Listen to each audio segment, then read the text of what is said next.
said good. Yes, it's there. Okay, we're recording. Huh? Yes, you're welcome. Probably gonna stay here for a while.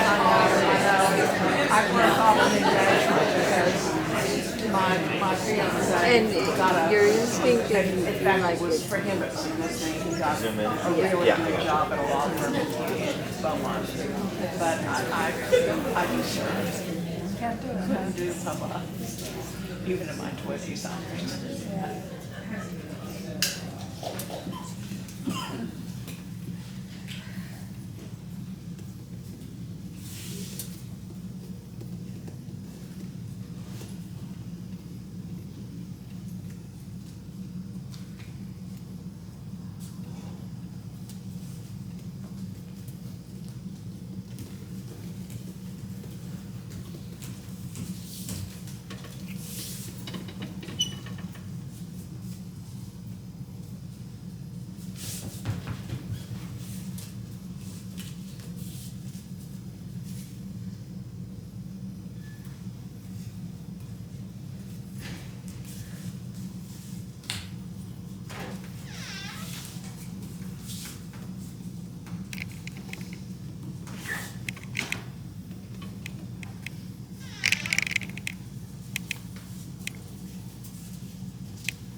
been meeting on dance floors off and on for the last 25 years. Now, once a week now, we meet with a small group of 10 to 12 women. Here's a representation of us. We range in age from 40s to mid-80s. We improvise creatively, spontaneously for an hour and a half, once a week, without music. And this is Julie Wiley. This is Pat Stone. And this is, Ginger Hurst. and I'm Aralyn.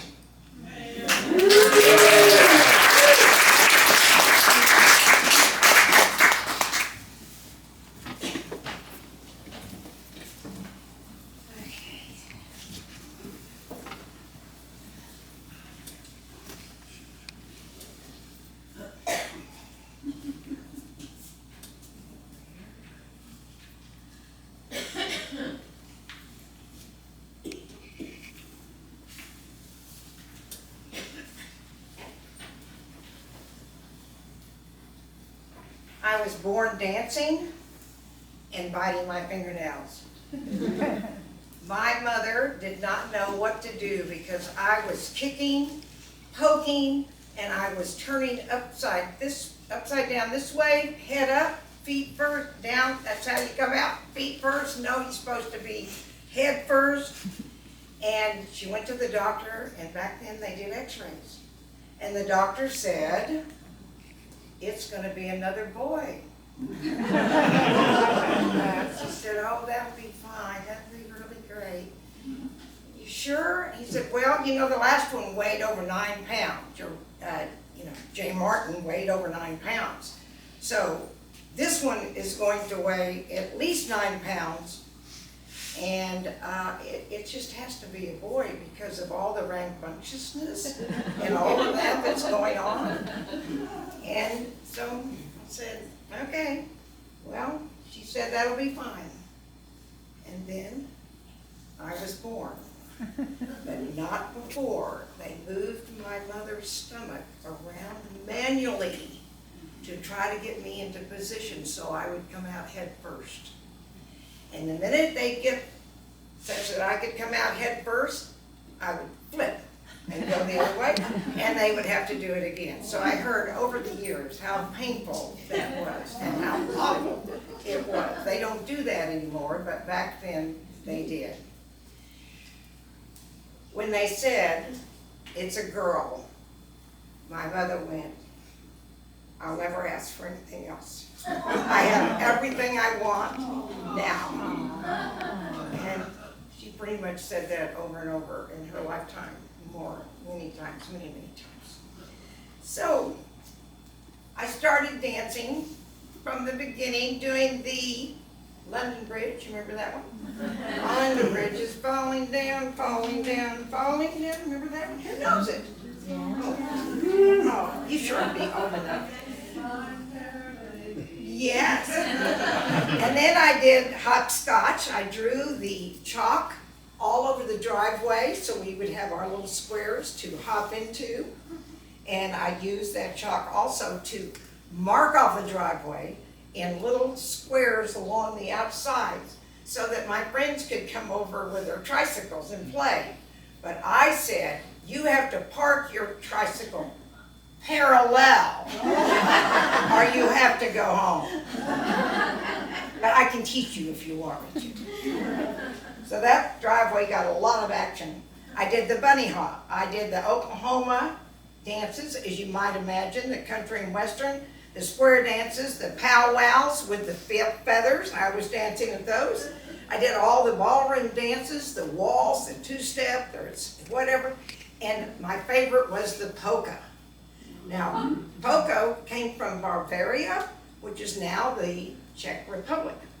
And that's a fun one. The next one was tap dancing. That was one of my favorites because I got to move and I did the shuffle ball change and we got to throw our hands out and we had to do all this stuff.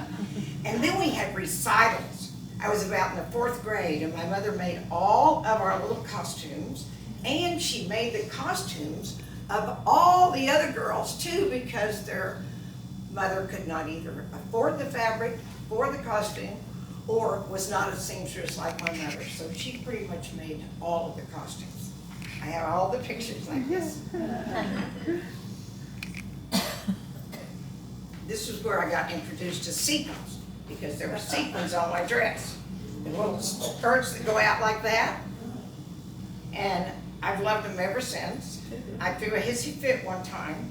That kind of hissy fit where my dad goes, "What's going on in there?" Because I wanted the sequins on my pajamas and my mother wouldn't do it.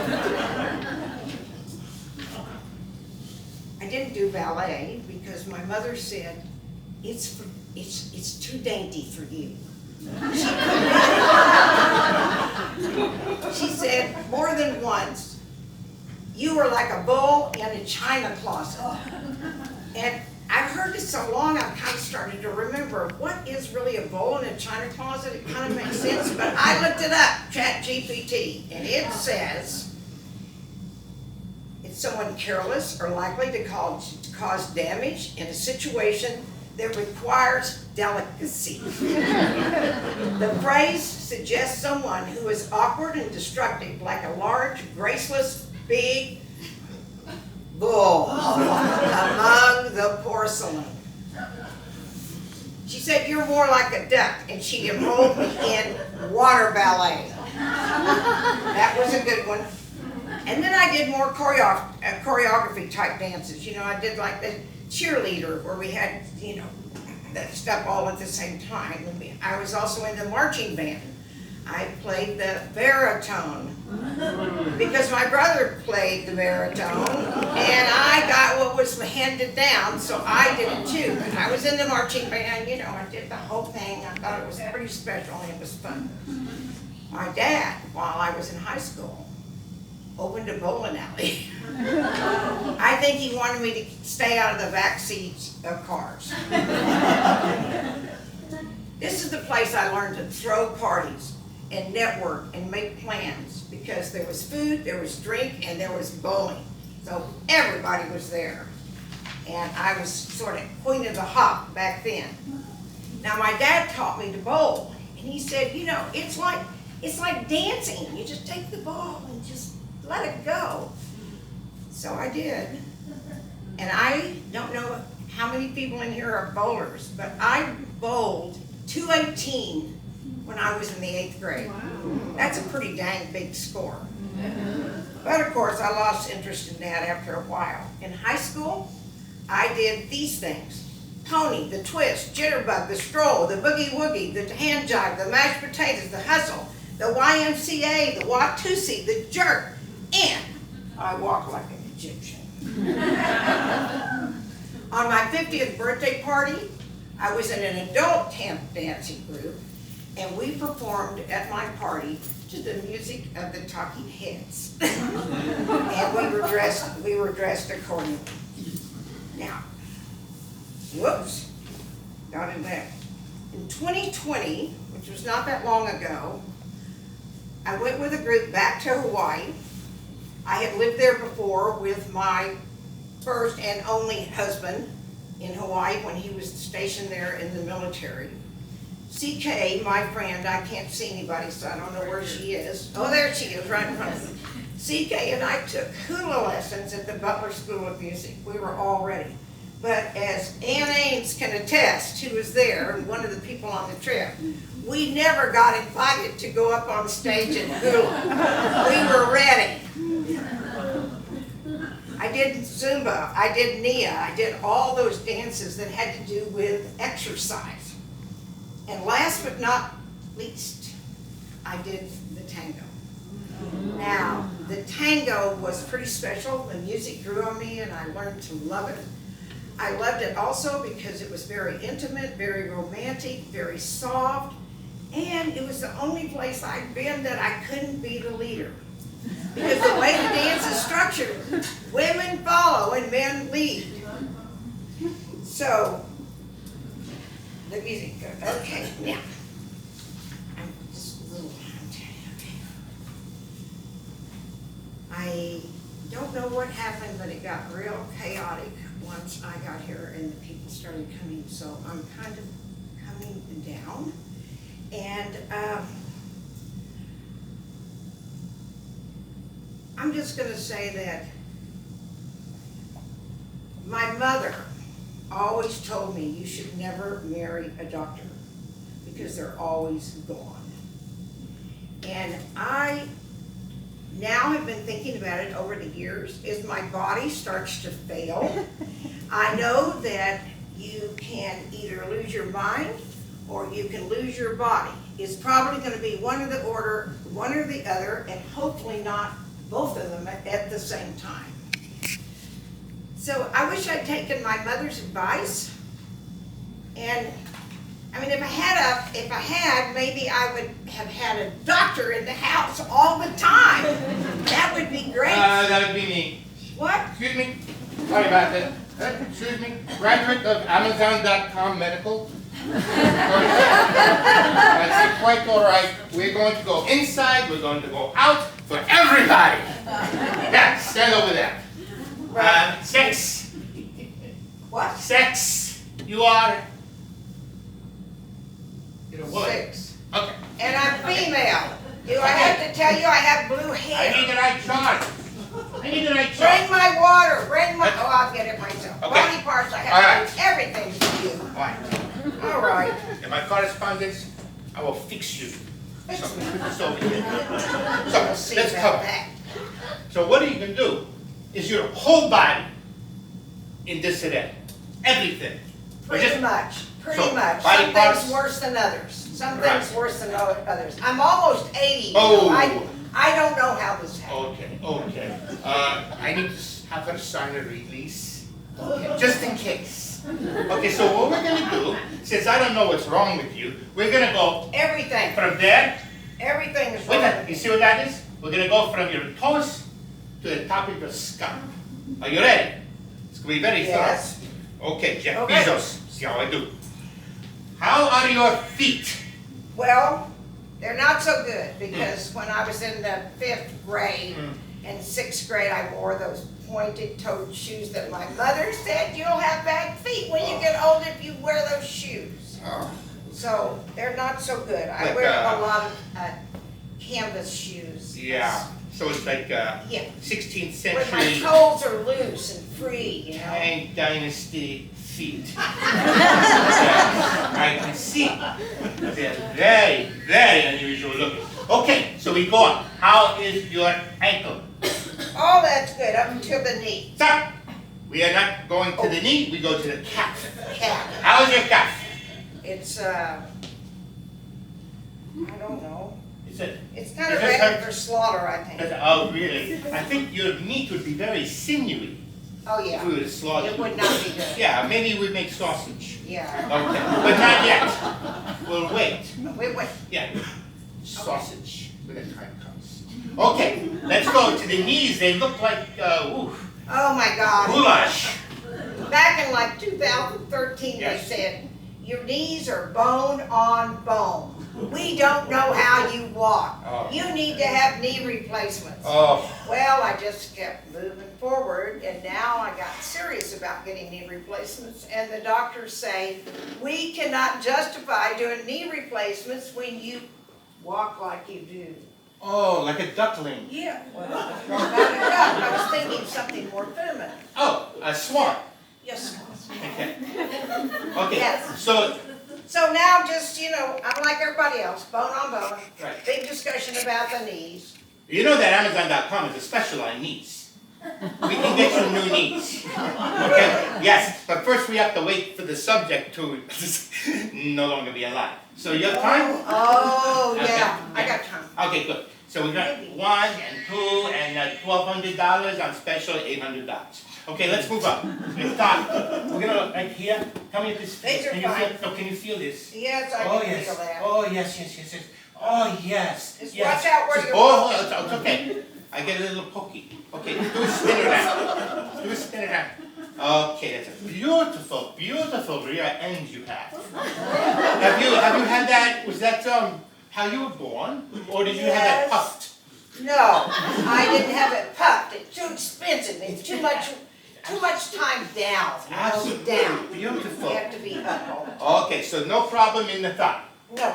What about your fertile crescent? It's kind of retired, and I mean, there was the day when, you know, I had a different car parked in there every night. Yes. But Yes. I just outgrew it. You know, we outgrow so many things. Yes. We just leave them behind because we no longer need them. Yes, yes, yes. But if it needs to be used, it is still, you know, ready for action. No, because I had a hysterectomy. They took all that stuff out of there. So no action. Oh, Not that kind of action. okay, I got it. But since you had one, no evidence.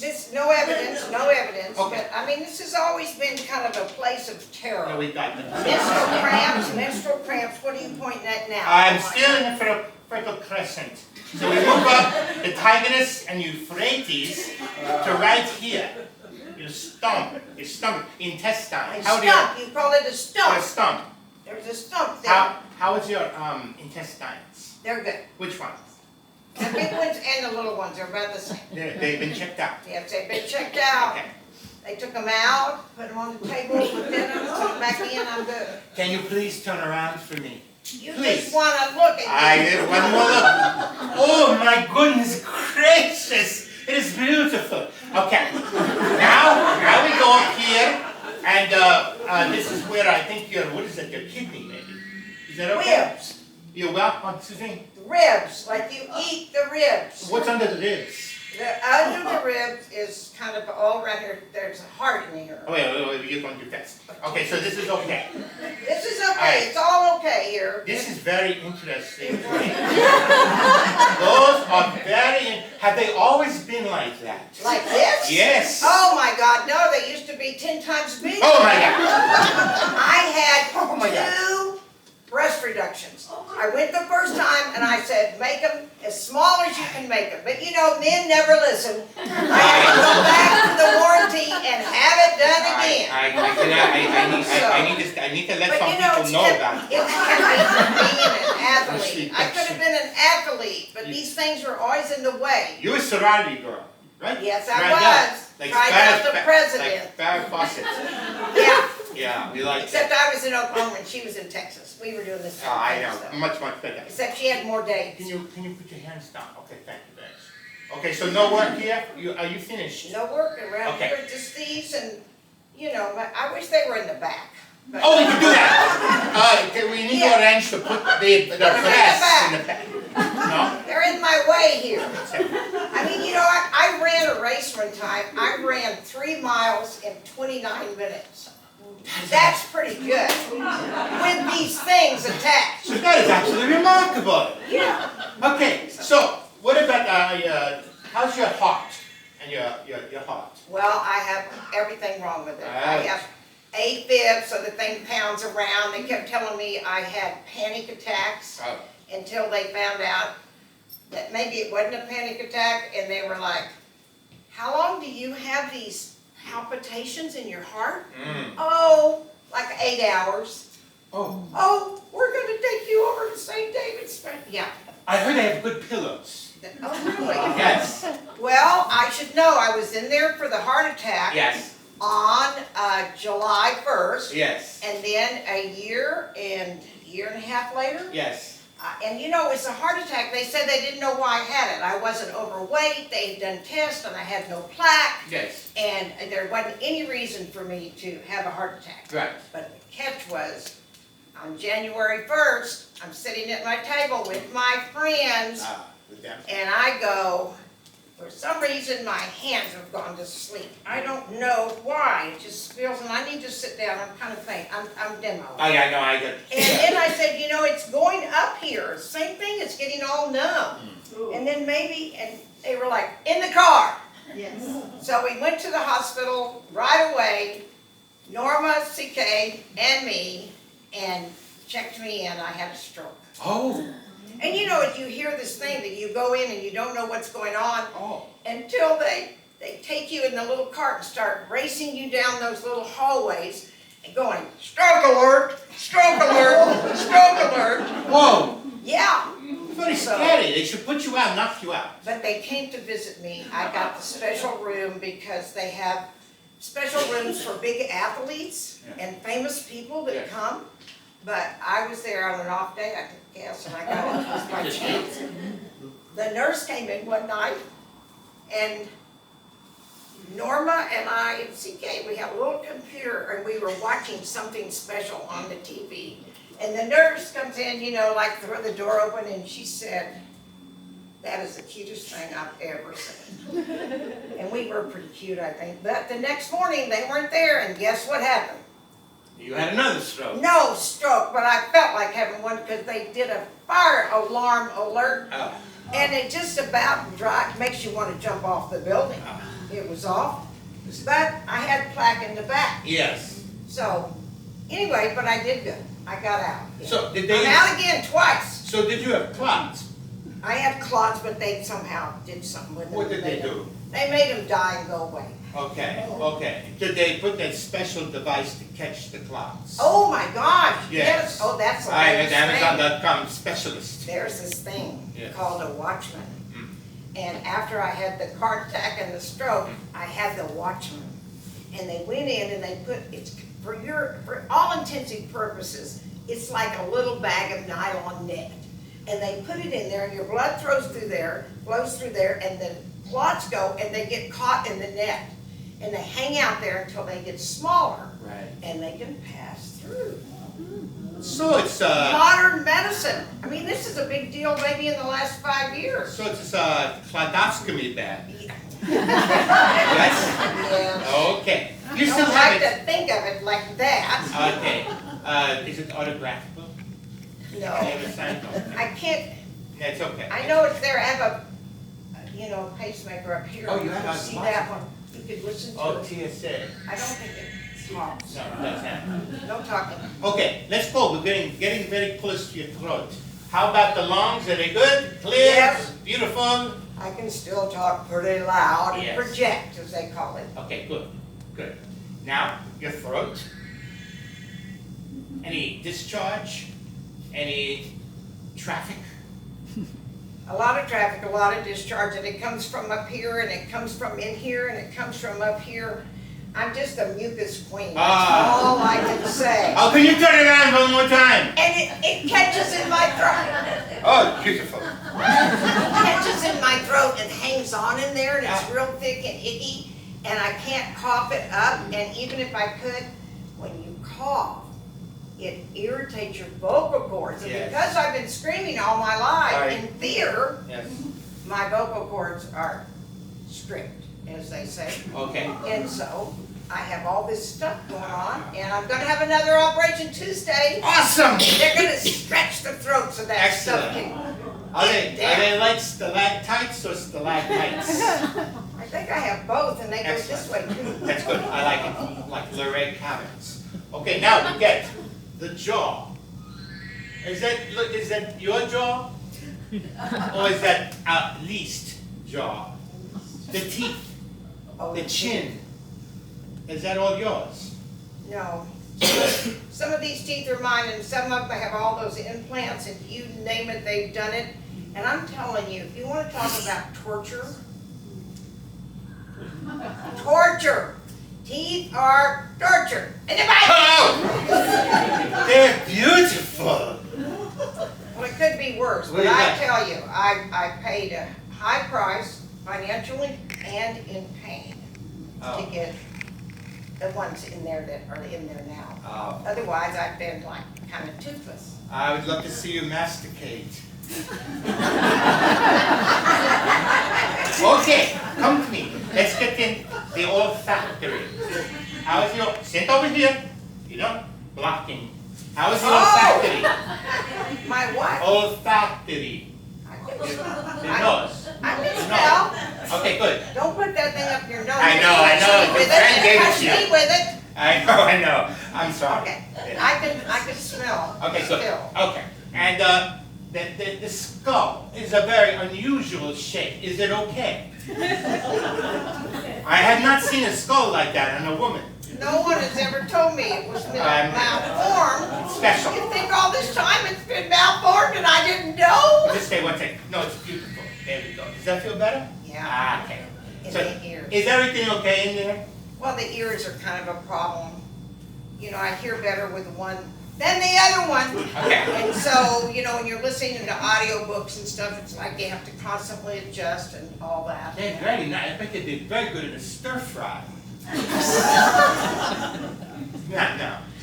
Okay, and I see in your unusually shaped head, there seems to be something very strange right here. It's throbbing.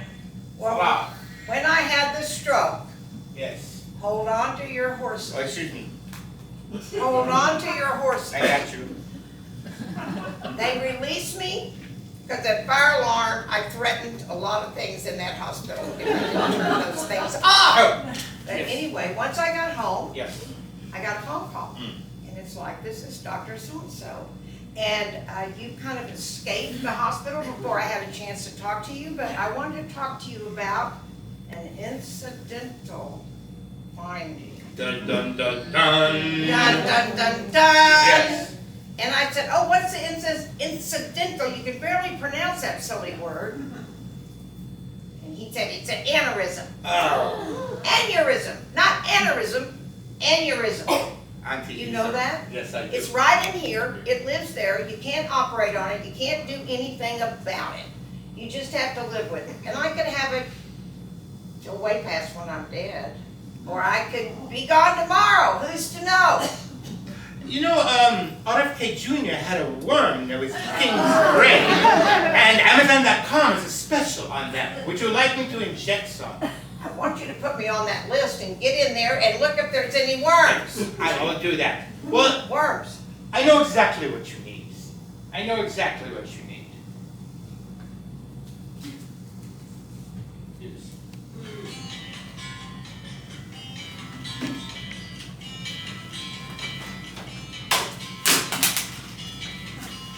Oh, that. You take the lime. And you take the coconut. And you drink them all up. Drink them all up. Can you teach me to dance? Just drink them all up. Not there. Okay. I've done it. Go. Go. What am I gonna do? Dance out. Get out! Dance out. Get out! That's it. Oh my Take God! them all up. Get this stuff You're back. done. Oh. Drink them. And that's it for her.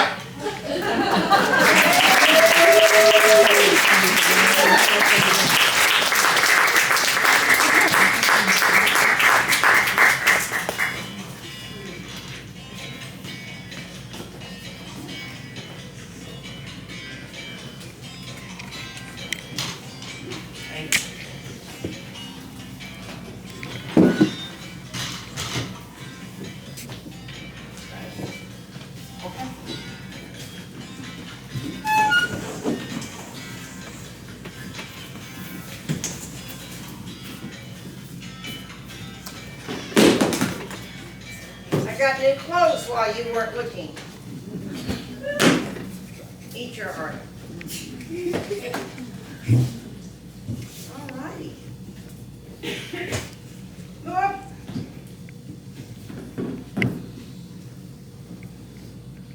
What chair are they gonna bring on me?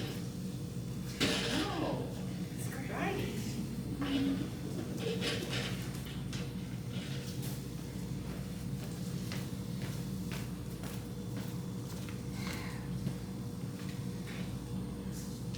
The doctor didn't ask about my eyes. In the last few years, my eyesight has gone pretty much totally on this side. And they did all these cornea transplants where they take off these layers of other people's corneas that are dead, and they put them in my eye to see if they'll work. And this went on about 4 or 5 times. I rejected all of them. And then eventually they replaced the whole cornea. But, you know, he kept saying it's just being a little slow to turn around. And I said, I'm never going to see out of that eye again, am I? And he said, no, I'm sorry, you're not. Because see, the thing is, if you've ever needed glasses, you know how weird it is if you ever had astigmatism. You know how weird it is? That's all in that eye. So now, I have two eyes. This one's real weird, and this one with glasses, I can see far away. They have provided me a $3,000 contact lens for the bad eye, which means that I can go to dance performances and I can see everything that's going on the stage, even the buttons. But I can't see one thing close. And then when I have close, you know, I can put these glasses on and sometimes I can see depending, or maybe these if I get far enough away. And so I'm just constantly changing glasses and putting them down and putting them away. And so we're gonna do the best we can tonight. It's afternoon and it's dark. And so we'll see how it works. All right. I'm gonna go backstage and get my water. Hang on. I think it's back here. Right? Yes. That was probably attractive, wasn't it?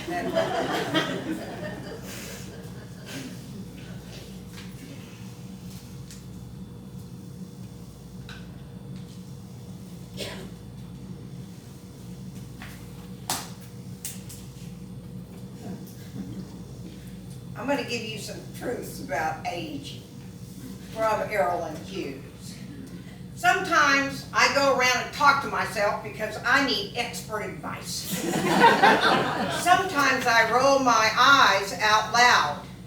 And I need anger management because I need people to stop pissing me off. I wouldn't be angry. And my people skills are just fine, really. I just throw a little fit once in a while. But my tolerance for idiots is real low. I need to work on that. Duct tape can fix stupid. It can't fix stupid, but it can kind of muffle the sound a little. I find it easier at this age to make decisions for other people than for myself. When I was a child, nap time felt like punishment. Now it's a vacation. Getting lucky meant walking in the room and remembering what you went in there for. Now I want to be real clear, because a lot of people don't know this, but there's a difference between being forgetful and having dementia. They're two different things. I was forgetful when I was a kid. My mother went around after me and said, "Oh my God, you'd forget your head if it wasn't attached." And so they're two different things. So just because you're forgetful doesn't mean you have dementia. All right? Now, over time, I have become an improved version of myself. I've worked on it some of it just happened. But basically, when you get to be as old as me, almost 80, you have a lot of wisdom and a lot of experiences. And I have termed a coin called the wisdom generation. And it has been in print and things that I have written and interviews I've had. And so someone tried to get me in Wikipedia for this wisdom generation. They researched the library, never been used, blah, blah, blah, blah, blah, blah, blah. But Winky said, no, we're not putting her in. She's kind of a character around town, but she's not notable. Just FYI.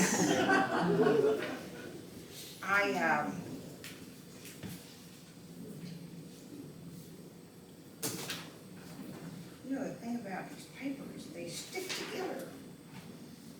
I used to memorize all this, and now I do good to write it. I prefer just to tell stories, but then I get so out in the weeds sometimes, I can't come back, and you won't even know where you are. You think you're left the plant. I have less greed and vanity today. I wear comfortable shoes no matter what. I have learned to love people, some people, from a distance. Maybe I have a lot less desire in that sexual hormone area, but let me tell you, it's a freedom. You know, there used to be so much emphasis, so much attention to all of that. So it's been a freedom to get old and not have to worry about that anymore. And acceptance. I have learned that I'm not going to get it all done. I'm going to leave this planet with some things undone. My mother used to say, there's something better than, what was that term I asked my brother? Something better than, why can't I think of this? Perfect. Perfect. There's something better than perfect, and it's called done. So that's what I'm practicing today. Good call. I no longer ride in the front of the roller coaster, or I don't chase the same thrills that I used to. I operate more on the safe side and more like the training that I had as a Girl Scout. And I have tried to say this when I want to say this. In my day, nobody wants to hear that, so I say from my perspective, and then I say whatever I want to say. And also I can trust at this moment in time that I'm exactly where I need to be.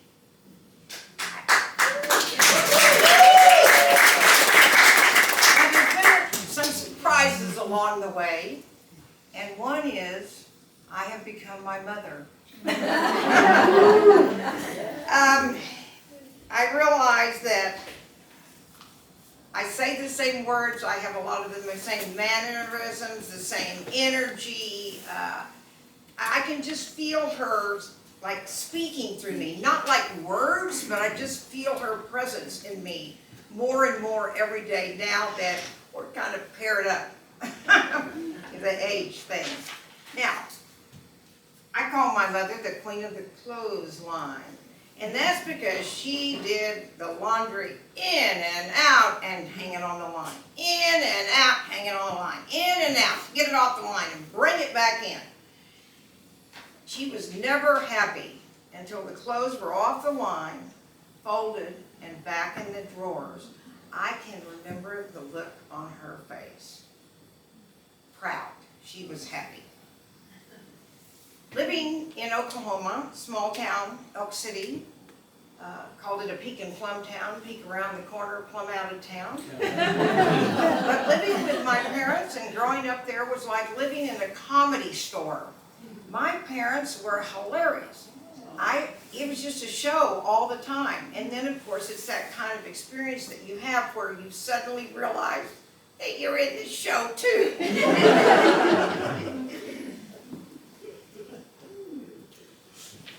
One thing I've noticed that I really don't like is that as you get older, things seem to speed up more, don't they? No, it's just like, oh my gosh, no good.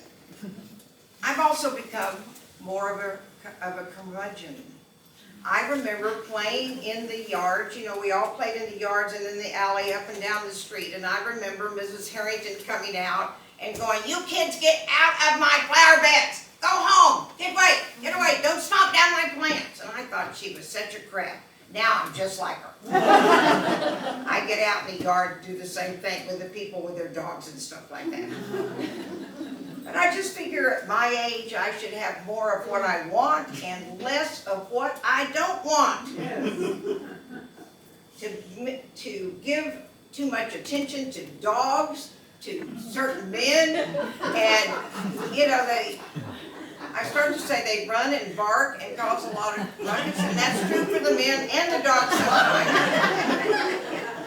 I have learned that I don't want to be hugged. When I grew up in Oklahoma, my parents did not hug me. Everybody was real happy and we had some fun, but I don't remember being grabbed all the time and assaulted with the hugging, and then you can't get loose and there's somebody over there you want to talk to. And so I kind of tried to not do so much hugging, because let me tell you, if you have parties like I do with 200 people, by the time you've hold coming in and coming out, you're exhausted. The recent birthday, or maybe the one before, I decided to do it my way. I had a silent birthday party.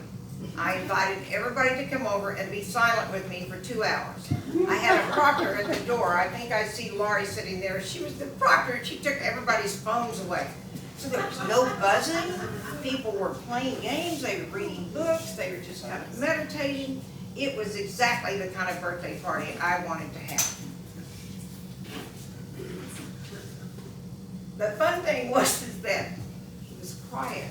So I went to sleep on the sofa. And I didn't realize it, but people were like coming to look because they'd never seen me asleep. They'd never seen me quiet. They'd never seen me not moving. So they thought it was a real treat. A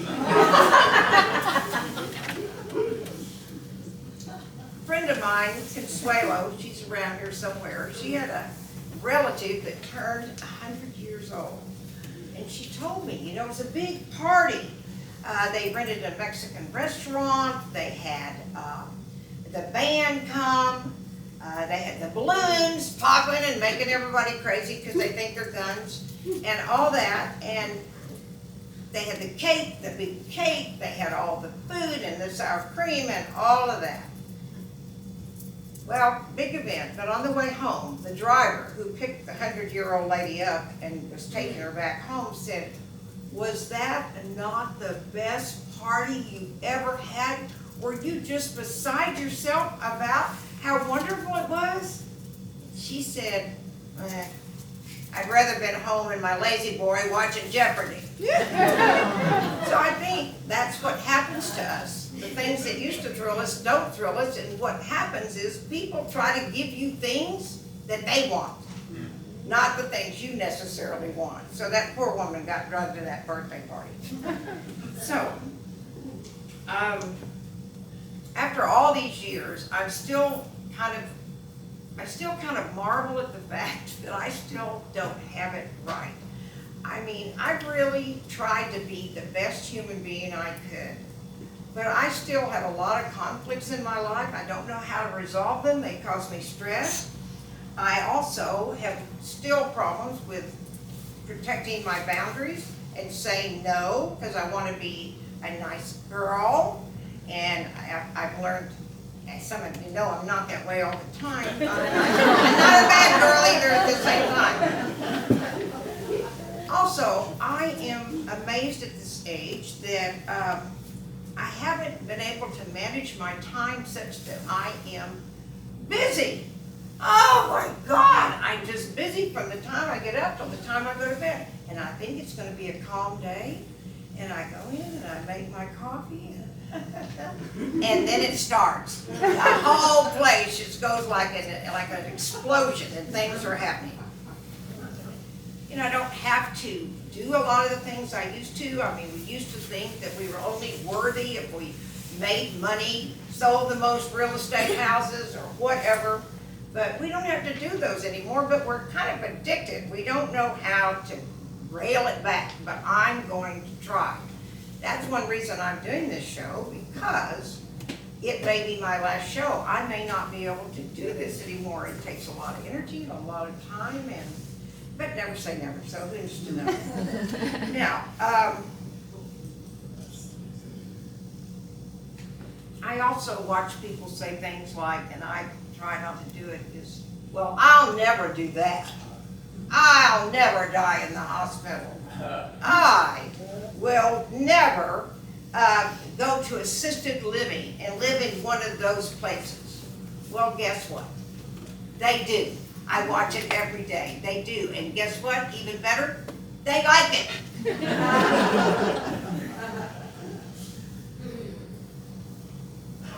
My brother, he lives in not assisted living, but he lives in a senior living space. And he just has a blast, and he's on speed all over the place all day long. But he also has a place at my place. So that means, as he says, I just go to, when the sun goes down, I just go to sleep wherever I am. That two places. And I'm still trying to get rid of stuff. God almighty, it just seems to come more and more all the time. No matter what you get rid of, there's still more. And I take it pick it up and I go, well, you know, I don't need these anymore. And I remember when we had this. So pretty soon I put it right back where I got it. Next time. I sound kind of crappy about getting old, but it's really quite interesting. I never thought it would be this interesting and fun. And I don't regret getting older or anything that's happening that I've talked to you about up to now, because it's a privilege that I've been granted that many people have not been. I've had so many friends that died and didn't get the privilege of being here, and it's an experience. You know, it's just another stage of life, and so. But I figured today I can limit my life down to 2 things: change and loss. At every stage of the game, something is changing. I thought I knew it all at so many stages of my life, but not so much. There's more coming. And I changed a lot, and I can see it myself, and other people can bear witness for me how much I've changed. You've changed. The world has changed.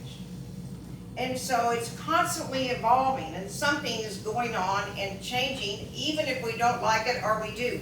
I use ChatGPT, for God's sake. But speaking of the world changing, some things have stayed beautifully the same. And that is you. You have been there of service to me, support of me. You've loved me in spite of myself. And it's in spite of who I am. And I guess the bottom line is you've showed up in my life, and I thank you.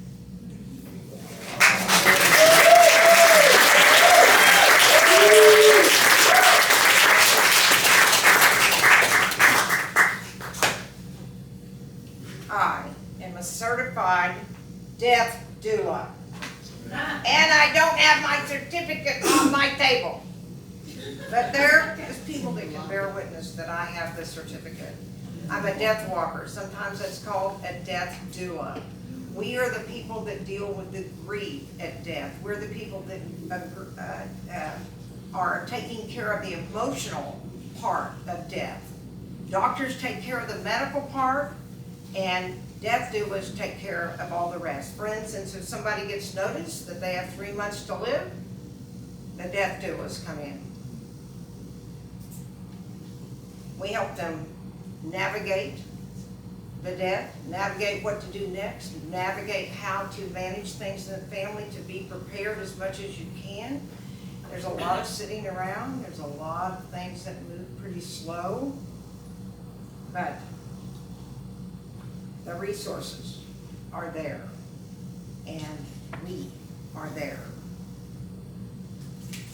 Many years ago, my friend Janie, I can't see you, but I know you're out there. You asked me to be your birthing coach. Where are you? She didn't leave. She had to leave? Really? Yeah. Oh my gosh. Well, she asked me to be her birthing coach. And I thought, well, that would be so interesting. I was really flattered and honored that I could be a birthing coach. Of course, I didn't know anything about it. I didn't even plan to have kids, but I thought, well, this will be a good experience. You know, up close and personal, being able to kind of see everything firsthand and make a better decision for myself. So, I took all the courses. I did the breathing exercise with the mother, and I was all prepared for giving birth and being a birth doula. All in all, I was Beth doula to 2 mothers and 4 babies. And it's just one of those experiences. You can't really talk about it. You can't really explain it to anybody else. But I'm just saying, I have kind of a hard time being present sometimes. But I was present when that was going on. I was paying attention. The doctor came in the room on one of them, and the birthing mother was walking around in the room. I mean, just pacing and walking. And the doctor said, you know, Miss Rosa, we're going to have to get you on the floor. And I knew what that meant. That means that baby was coming. And my friend said, nope, not doing it. Not going on the floor, not getting me on the floor. You just deliver this baby like it is and get it out of here quick. And then I looked at the doctor. We looked at each other. I took her feet, she took the head, we put her on the ground. And she had that baby there. It's pretty funny looking back at it. But that experience of a birthing coach made me feel pretty cocky, so that when someone said to me, have you ever thought about being a death doula? A death walker? I thought, no. But I've been a birthing coach, so I could certainly do that. I know I could. So I signed up. And I thought, in real estate, I had birthed people into their houses, and I had birthed them back out of the houses when they were, you know, when they were either somebody died or when there was divorces or whatever. And so I was all ready to do that. And I had made, in the birthing thing, I had made a decision not to have children. It firmed it up for me. No kids. I was going to remain child-free. And that's with a hyphen for you people who like to get in the weeds with the grammar. Hyphenated.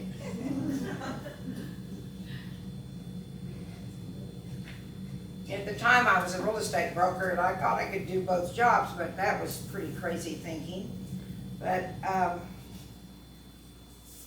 I mostly wanted to talk about death, because nobody wants to talk about death. And I thought, surely in these courses, I'll find out about death. I'll get a lot better insight than I have. So here's what the training was like. Number one, I realized that with birthing or dying, they're very much alike. There's the yelling and the saying bad things about God and Jesus and all that. The same words go for either one. And then there's similarities of the celebration. They celebrate the baby's going to be born. They celebrate when the loved one leaves and moves on to another place. There is a celebration of life. But at the end, they both share one thing, and that is exhaustion and relief that it is done.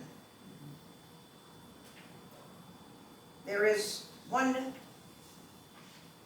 thing that's not, well, wait a minute, let me think about this.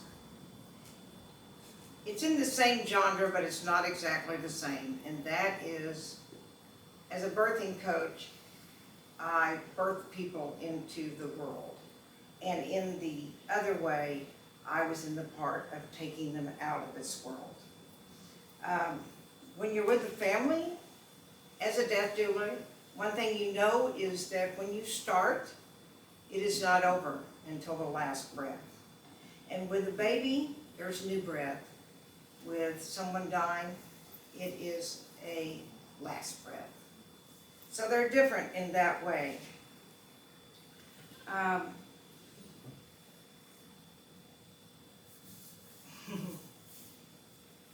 thinking about some things I'm going to. Okay, and so when I did the death doula thing, I said, what could go wrong? Nothing could go wrong. I'm cut out for this, it will all be fine.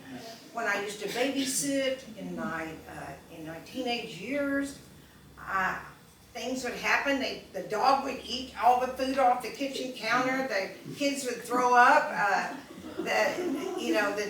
The clothes, they'd go to wet the bed, and just all these things were going on. And I could call my mother, and she would come and fix it. But I realized that my mother is gone. There's no one to call. I would have to be responsible for it all.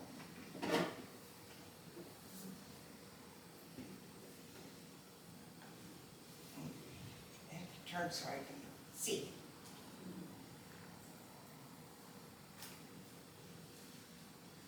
The death walker trainer that I had, she talked about two circumstances that stayed in my mind forever. The first one being, a man did find out he had 3 months to live. He had 2 small children under 5, one in the 1st grade, and the death doula was called in. And when she went in, she said, here's what we're going to do. We're going to put a pallet on the floor, and you will die there, and your children will be with you every step of the way. Could I make that decision? No. I don't think I'd be that clever on top of it, and I don't do things with kids very well. I don't know how they operate too much. Then she got a call from the hospital and said we had a young girl come in here yesterday that was pregnant, ready to deliver, and today she delivered a baby stillborn. And the issue is we can't get the baby, the stillborn baby, away from her. She won't let us take it. So the death doula went to the hospital. She talked to the girl, who was like 16 years old, and she said, do you want to have a funeral? And she said, yes. She said, would you like me to arrange it? Yes, okay. And she said, I'll pick you up in the morning. And she was hoping that during the night, the nurses would be able to get the stillborn child baby away from the mother. But nope, the death doula arrived to pick her up, and she was still holding that baby. They went to the church. They were the only ones in there, and there were some people that sang and some people that did this, that, and the other. And then there was silence. What was going to happen next? The death doula made the decision to go over to the girl and say, it's time, and walk away. In a little while, that girl walked up on the platform, put that stillborn child in that baby casket, and shut the casket. And walked out, and she said, are you at peace now? And she said, yes. Because she did it her way. She didn't know a way to do it. She just did what felt right for her. So with these experiences, I started questioning whether I was going to be good at this job or not. I don't like grief any more than anybody else does, and so why would I want more of it? I'm awfully opinionated about religion. It's never solved any riddles of life for me, and I think it's violent, and there's blood, and there's this drinking the blood of Christ, that grape juice thing. And none of that ever worked for me. And so I thought, well, maybe that's not going to work, because you always have to work with people and their religion, and they're all different. And I designed 2 t-shirts. One of them said, heaven, bring something to do.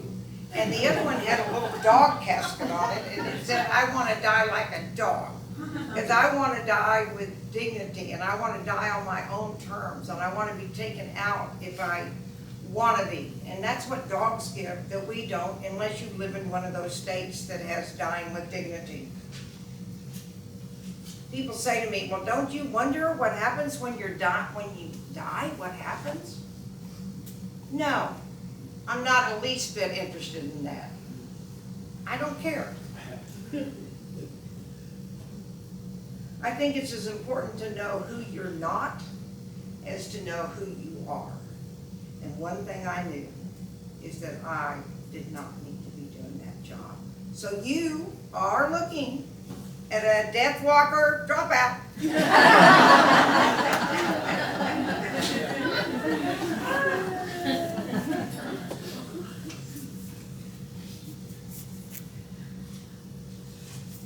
When I go to bed at night, sometimes I think, am I going to be here in the morning?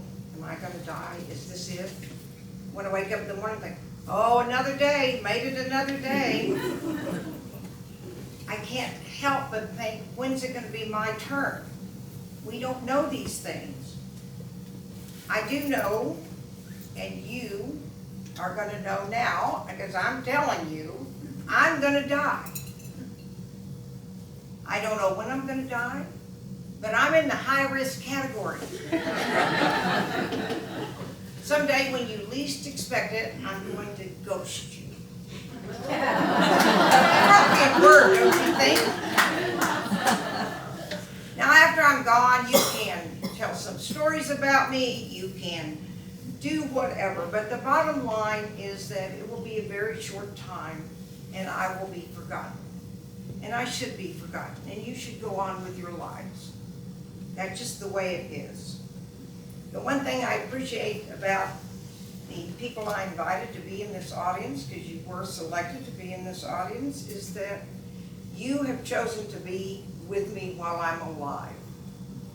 There's no reason to show up when I'm dead. Be here with me now. I wonder sometimes how I'm gonna die. Oh my gosh, am I gonna get a disease? Will it be an accident? Will I fall out of bed and bang my head and that aneurysm? That might happen. Who's to know what's gonna happen? And I've watched a lot of crime shows, and I know it's probably not gonna be murder, but just in case, you know you have 48 hours before everything goes cold. So get busy, and don't think you're Nancy Drew. I'm not afraid of dying. I am afraid of being irrelevant, unnoticeable, and worst of all, a burden to somebody else. I don't like that one bit. And I also live in fear that Christine, I don't know where you are because I can't see, with or without glasses, that Christine will forget to take me off Facebook. In Facebook, you have a designated person that can take you off once you die. And if they don't do it, you know, all those people that are died, you just find out their birthdays and all kinds of stuff. It goes on forever. You know, I wish I knew what happened after you die. I wish I knew more about dying, but the truth of the matter is that the people that have the answers are dead. My dad, he believed in a theist. He believed in God. I did not. I'm an atheist, meaning atheist. And my dad said, that concerns me. And he was on his dying bed. I said, well, you are the only one that I will believe. So when you get wherever you're going, you give me a sign. And he said, okay, deal. So it's been about 25 years, and there's been no sign. People say, maybe there was a sign and you missed it, Aralyn. And I say, well, this is one thing I've heard over and over about me. Nothing gets past you.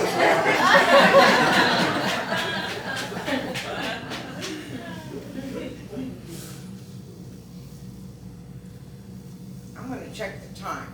Okay. We're going to start moving a little faster. And that is, I sold all my real estate. Many of you know that. I only own a green eco burial site out at a eco-green burial cemetery about 15 miles out of town. There will be no embalming. They don't do that there, and I don't want to be embalmed. There's not going to be any steel casket, so none of that toxic stuff in the ground and none of that steel that's just stored underground like that. And I'm going to be in the Bohemian section.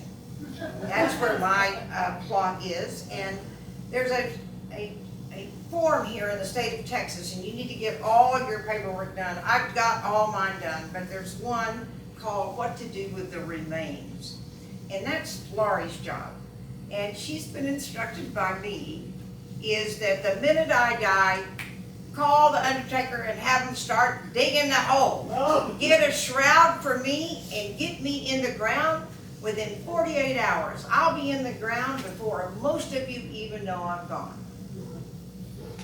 I used to think I wanted to be cremated, but it puts so much CO2 up into the air.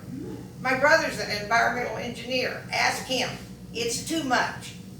you're better off going back into the ground the natural way. There's little critters and bugs and ants and all that stuff in there that needs the nutrients. They need to have food, and I'm gonna be it. And I'm gonna be good about it. There's no headstones in these green cemeteries. I'll just have a stone beside where I am buried, and I've already written my epitaph. It says, she never ran out of things to talk about, she just ran out of time.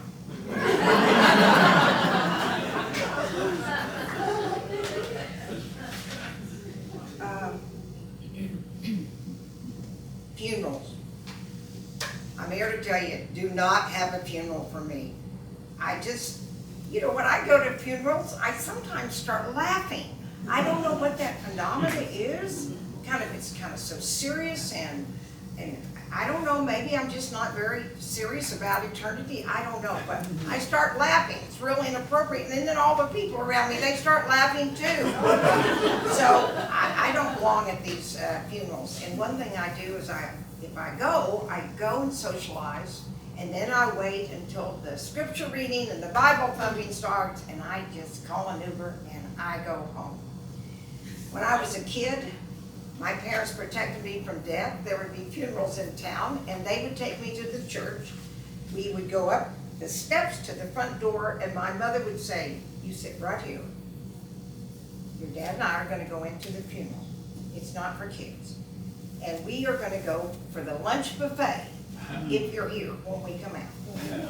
So I was. So I, for the longest time, thought that funerals was something like just for adults. Adults only.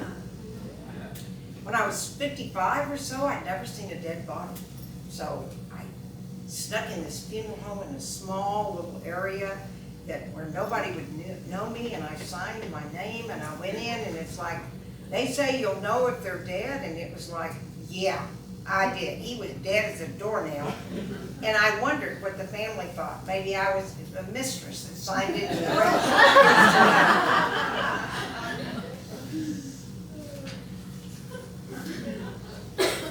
Trying to think of what I can cut because of the time. I think we're way over time. Are we, Ampy? I'm not keeping time. Oh, jeez. Okay. All right. Well, years ago, I did a show, and I made some tips on how to attend a funeral. And I dug them out, and I decided I'd do them for you. And if you don't want the hippies smoking grandma, don't leave the ashes on the mantle or on the coffee table. If you're a realtor or an attorney, don't give people your card. Don't say anything except I'm sorry for your loss. People who divide up the little ashes of their loved one in little glass vials and give them to everyone to wear, that's creepy. Don't do that. And when they say she's up in heaven to try to make somebody feel good, well, they don't feel good. They've been praying that Grandma lived and Grandma didn't, so they're plenty mad at God. So don't be saying up in heaven. It's not a fashion statement, but we live in Texas. No black suits, just the brown shoes. Just the brown shoes. That's always important. You can sleep in your car, you can sleep in a tent, but do not sleep on the sofa of the deceased family's, the sofa where they live. Don't do that. If they don't say, do you need help? Just go in there and mop their floor. That's what they need help with. They're tired. Just make them a casserole or something. And just because you took a workshop on therapy doesn't mean you can be a grief counselor. Just keep your mouth shut. If there's food, don't ask for a takeout. Don't talk during the service. Just because you can't hear doesn't mean the other people can't. And you don't need to sing along even if you do know the words. Remember, you're a spectator. You're not a part of the performance. So, I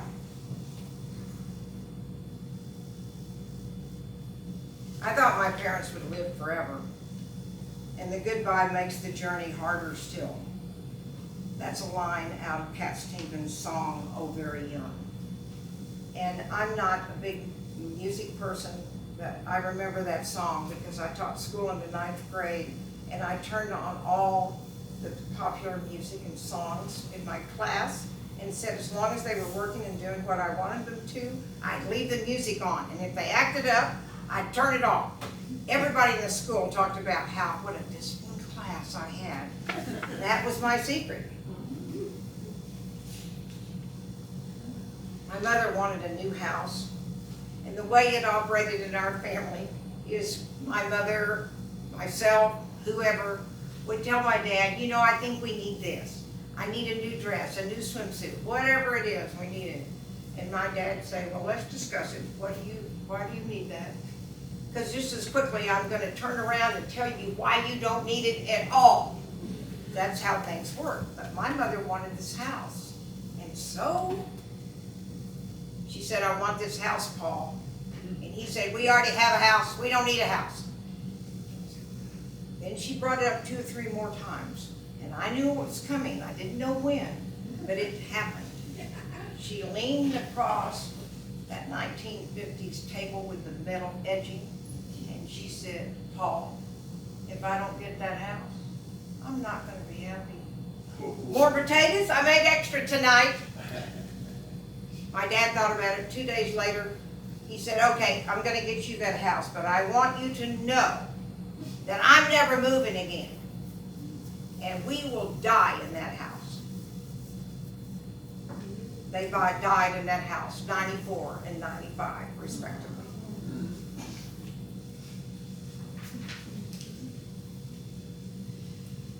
I feel real pressure for time.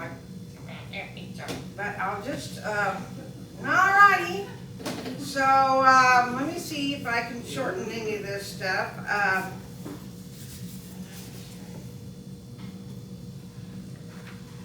My dad was a surveyor, and he laid out the cemetery in our small town. And the Creasons lived next door to my parents. And they bought their plots next to each other because they wanted to live out the cemetery next door to each other, just like they had while they were alive on our little street in Oklahoma.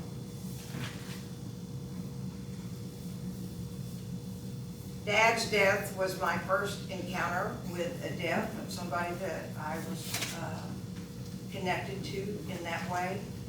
And toward the end I said, I do not know how I'm going to live without you. And he said, well, you will. And you are going to rise like a phoenix. What?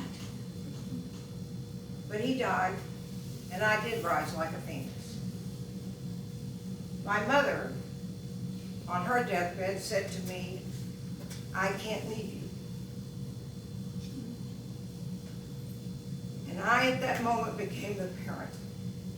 And I said, you live, you die, that's how the world operates. Because that's what she said to me many times. And I think we need to talk about people dying and about grief. I mean, it's like, I feel like my parents are still in my life because I think about them all the time. I tell stories about them. I'm doing it today. And so,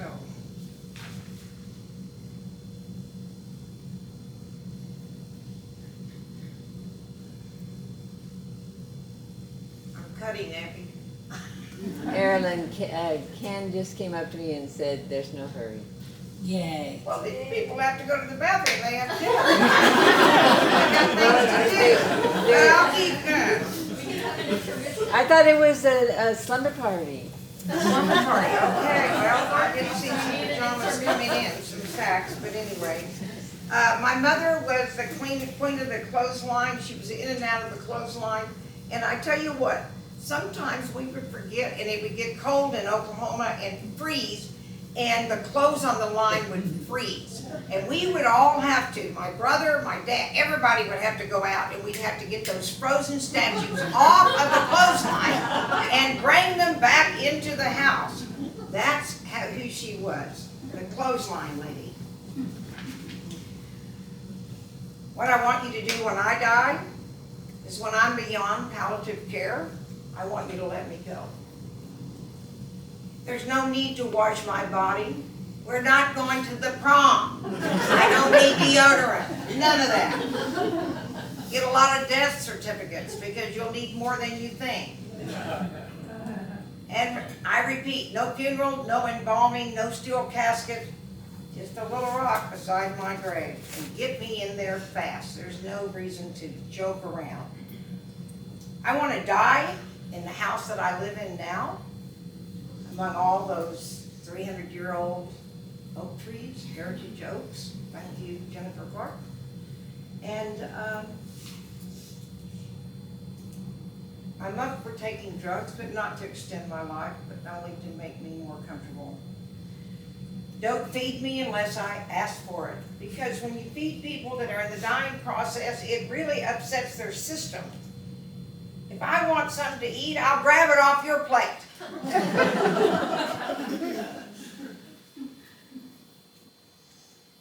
And don't bring your dog over. Cheer me up.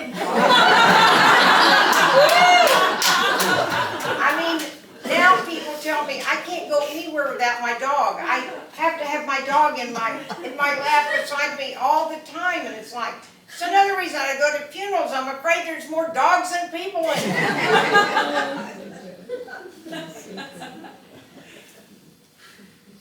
I don't want any excess tears, no fuss, no hovering. And I want you to tell me the truth. I don't want anything sugar-coated. And remember that when you sit by me in my deathbed, don't talk and think I can't hear you. I can. And if you decide to put me in hospice, fine. But make sure the people are real nice, because you know I'm probably not going to be. If my eyes are open, shut them. If my mouth is open, get some tape. Handle it. I'm on my journey. The dying journey is one I haven't been on. I haven't had that experience. And so I want you to pay attention and not mess it up. My mother labeled in everything. If you want something in my house, my closet, outside, you let me know. I'll put a label on it. When my brother and I were growing up, you'd be just looking at anything in the house and it'd be like, oh, Jay Martin, she wants him to have that. Everything was labeled in the house. So I will do that also. And I also want you to speak of me saying that you love me in spite of my eccentricity and that I was a really nice person and I hardly ever complained. You can also say to people, instead of she died, you can say, we don't want to say passed on, because that sounds like a dog ran down the street and passed, I don't know, the car, is that you can say something like, faded, flickered out. That sounds cool, doesn't it? You can say that about me. As I get closer to death, and it's at my door, I am also stunned that with the little money I have, not a lot, but I have saved, and with my education, with my passion, that I am helpless to do anything. To save the environment, to stop the wars, and to stop some of the nonsense that is going on in this world. You know, that's a disappointment.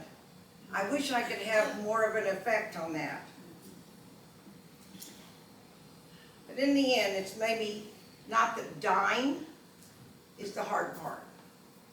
It may be finishing the living is going to be the hard part. With grace. And you know that's not one of my strong points. I said it. Until then, I'm going to practice my crawling, like Dad crawled around the house when he could no longer work. Okay.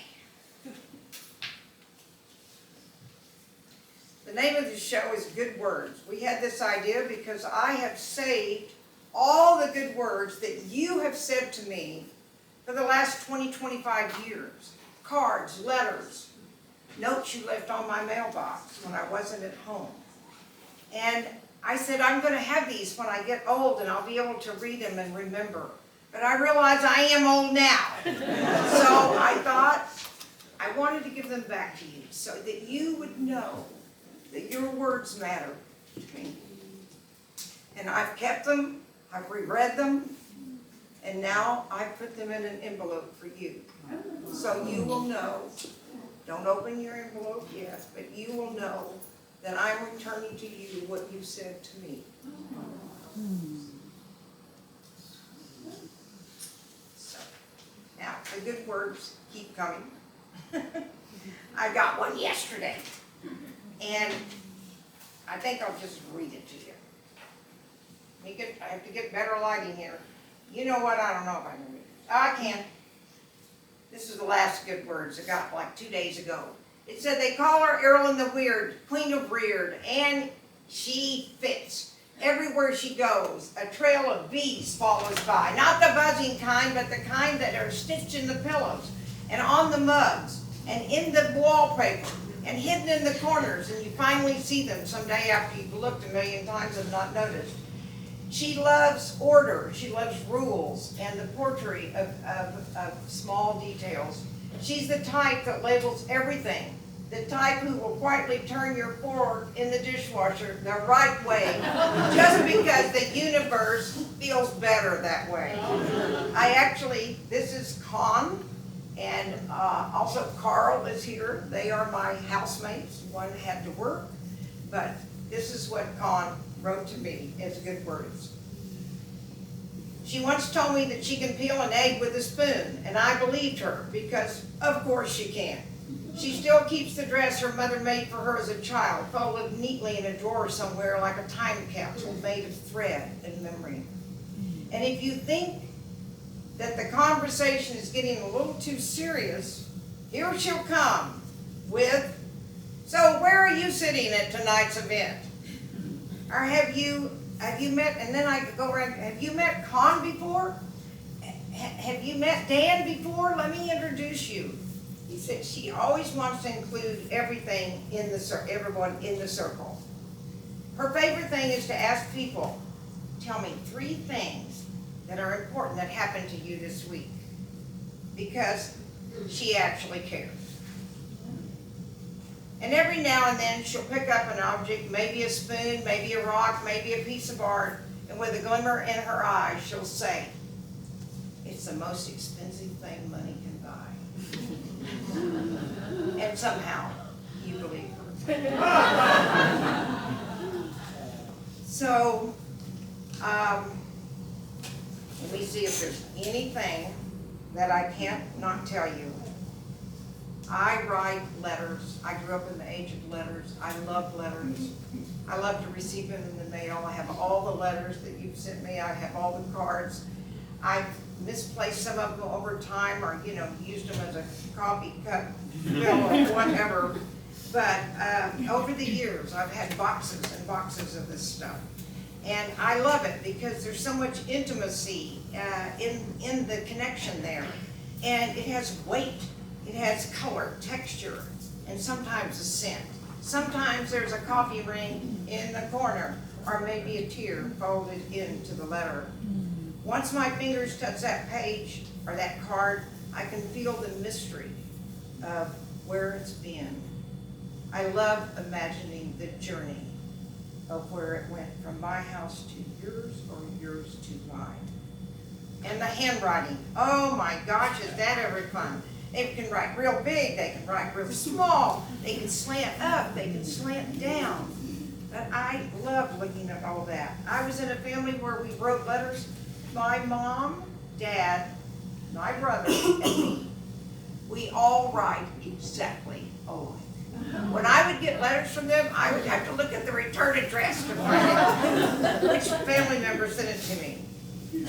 And I remember those email letters. Do you remember those? That onion skin paper? And it folded up. It's the first time I'd ever seen a letter fold up into an envelope. And it was a crazy man in Oklahoma.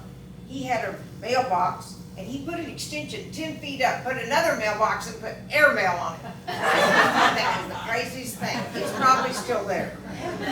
You know, airmail started in World War II and was discontinued in '75 when they came out with a first class stamp, so you could send it all over the world.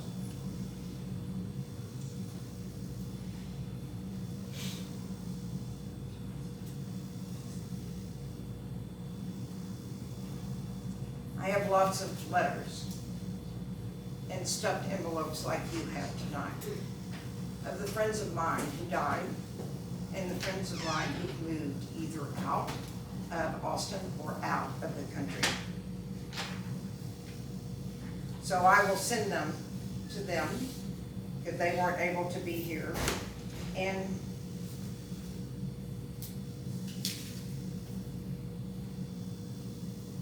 But the invitations tonight are to you who wrote me those words that I saved.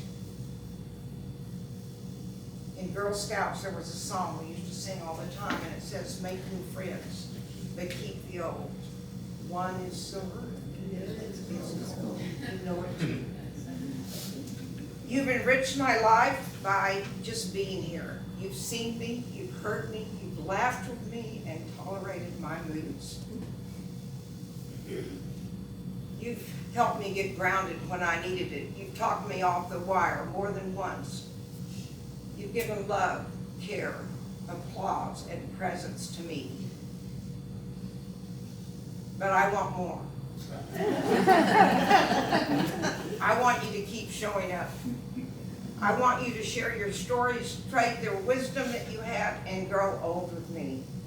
And I still want you to come over and raid my refrigerator. We built our own kind of tribe here. And it's a tribe that doesn't need stamps. No stamps for this tribe. We do it without that. And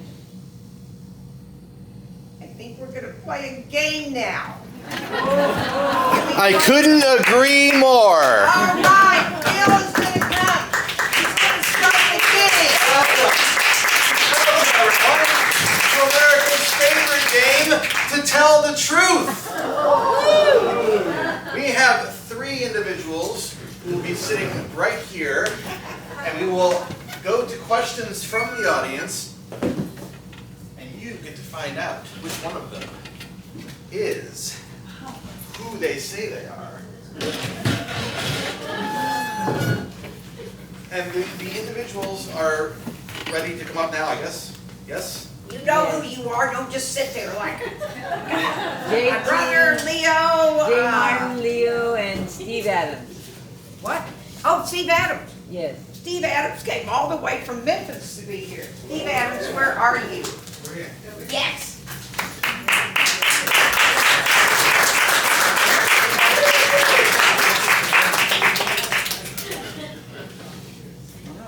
Sit down here because we don't know where Steve is. While we're waiting for everyone to get Oh, settled. Steve.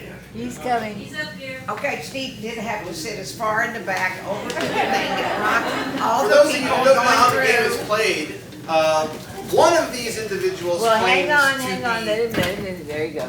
One of these individuals claims to be Aralyn's care-support giver. It's very important that we get that word right. All right, I'm going to read to you the signed affidavit from whoever is telling the truth. The affidavit reads, I have known Aralyn for many years. The older she gets, the more childlike her curiosity, and the more blunt and unapologetic her demeanor. When she asks my opinion on her latest story, I say, it's bold, like you. I'm often found in the driver's seat for her many errands, but recently she called on a driverless car. Despite my anxiety of joining her for a ride, like so many new experiences introduced by Aralyn, it quickly became a fascination. While we don't share romantic intimacy, into me she sees. I will drop everything to come to her aid or rescue, day or night. Signed, her most faithful care support giver. Okay, so I'm gonna go to the audience, and you can tell me who you're asking the question to. It can be for one of them, number 2, number 3, none of them. They have to tell the truth, right? They have to tell the truth. Yes. So Who's who number has one? a question? Who's number 1, Phil? Number 1, number 2, and number 3. Okay. Does anyone have a question? Yes, in the back. What's Aralyn's favorite color? The question is, what is Aralyn's favorite color? Who are you asking? Which contestant are you asking? First contestant. Contestant 1, what is Aralyn's favorite color? Blue. Okay. Great. Anybody else have a question? Yes. Contestant number 2, do you drive a car? The question is for contestant 2, do you drive a car? Sometimes. Sometimes. That's a good question. Okay. You can ask more than one person the same question if you want. Just for fun, we'll say contestant number 3, same question. Yes. You do drive a car? I drive a car. Okay, all right, very good. Anybody else in the audience want to contribute? How long have you known Aralyn caregiver? Which Question. one? Contestant number 3. Okay, but the question for number 3 is, how long have you been a caregiver to Aralyn? Is that correct? How long Have you been known her? Have you all of you known Aralyn? Okay, now I have to think. That's very hard.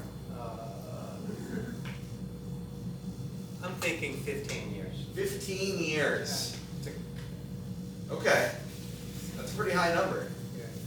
Contestant 2, same question. How long have you known Aralyn? A long time. I think about 100 years. 100 years. All right, contestant 1, same question to you. 15 years. 15. Oh, 2 tied for 15. Okay. Oh, we have one back here. For number 2. What is something that Aralyn was known for or did as a child that she does today or carries into the present? So, Or like a so notable, it's for you. So what is something Aralyn did when she was younger as a child that she still does now?